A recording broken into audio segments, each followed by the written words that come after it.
Welcome back. Eradicating youth homelessness is an initiative that is taking place in our city right now. And joining us to talk about this, we have JP Baker, who is with Away Home Committee, and Catherine McParland, who is the Youth Homelessness Manager of Away Home Committee. Yes, welcome to the show. Thanks for having us. It's great to have you on. You've been on before in regard to this issue, JP, so it's great to have you back. Yeah, it's good to be back. Yeah, you guys are sort of on a momentum right now of getting things going in this area of youth homelessness. First of all, I have to ask, how do we compared to other cities when it comes to youth homelessness? Or do we have a higher level of that? Do you have a way of tracking that even?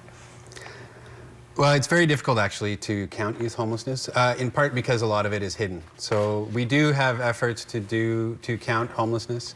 You know, every year or 2 years in Kamloops we have a homeless count. We don't have good figures on numbers of youth through that count, but we get some. But because so much of it is hidden, there's couch surfing, there's people kind of in and out of different living situations, it's hard to assess. But we do have some numbers, and we're talking about hundreds of people on a yearly basis, hundreds of youth. You would like to see it eradicated in a perfect world. Is that an easy thing to achieve? No, Catherine? there's a full continuum of it, and we've moved from managing homelessness to preventing and ending homelessness here in Kamloops. So we've seen 70 different community professionals come together under Away Home, and we're all committed to this cause and seeing the community raise the children. You had yesterday a gathering at TRU, a panel. Tell me a little bit about what went on there. So we had we're running panel presentations and workshops for community professionals, students, members of the public. We're trying to educate people about youth homelessness in general, but also some of the key issues within youth homelessness, certain populations that are affected. How do we serve them? How do we help them? How do we support them? And how do we house them? So yesterday we had a panel presentation at TRU. It was very well attended. It was great. Catherine and I were there with an outreach worker from Interior Community Services, and there were lots of great questions, and it was great to talk to people about it. What does it look like to try to prevent youth homelessness? I mean, how do you do that? That's a huge topic in itself. So we recognize that many youth aging out of foster care are ending up homeless. The BC average is 40% of youth that have aged out. So what we've done is we've partnered with the Ministry of Children and Family Development and are creating an independence planner so that youth are supported to reach certain milestones and they're prepared for independence when they age out.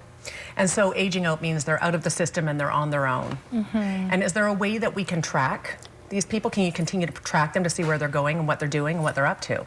So we've created the Kamloops Youth Housing First RAP Force, and it's a centralized community housing intake system. So it really allows us to ensure that youth are not falling through the cracks and that they're supported from a whole community that cares.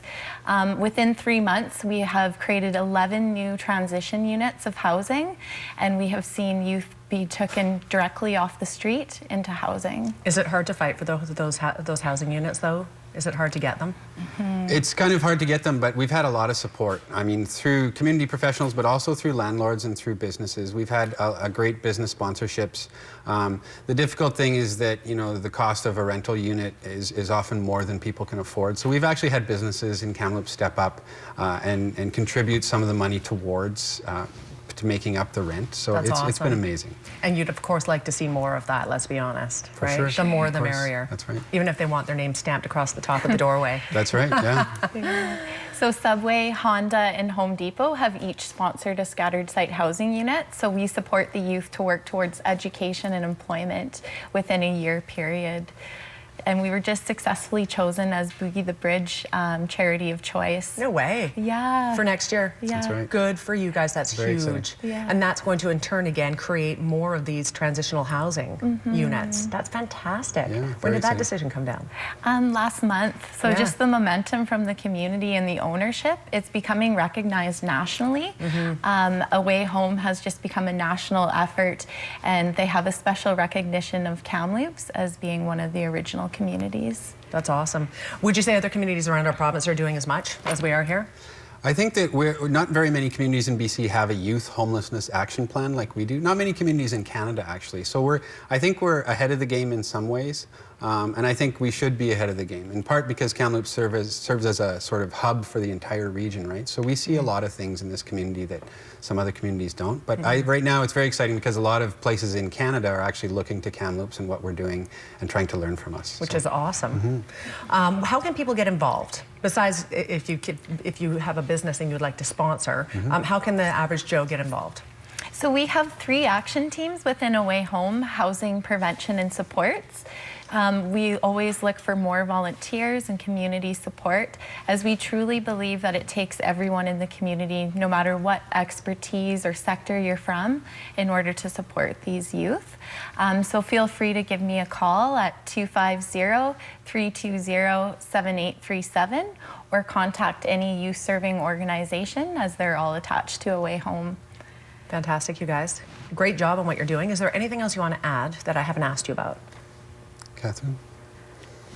I think that's probably... We've touched on most of it? I think so, yeah. Just, I mean, the big thing is that I think our community is doing a good job of this, and I think that a lot of people, it's kind of interesting to see a lot of eyes on what we're doing right now. And there's a lot of, I mean, Catherine's talked about the RAP force and some of the transitional housing units. A lot of what we're doing is very innovative because you know, we've had these problems for a long time, and so they're not just going to go away if we do the same old things. Absolutely. We have to think outside of the box. That's right. All right, JP Baker, Catherine McParland, very great to have you here today. We'll have to have you on again to find out how things are going in another 6 months or so. We'd love to. All right, you guys, take care. Thanks so much. Yeah, for sure. Thank you, Susan. You are very welcome.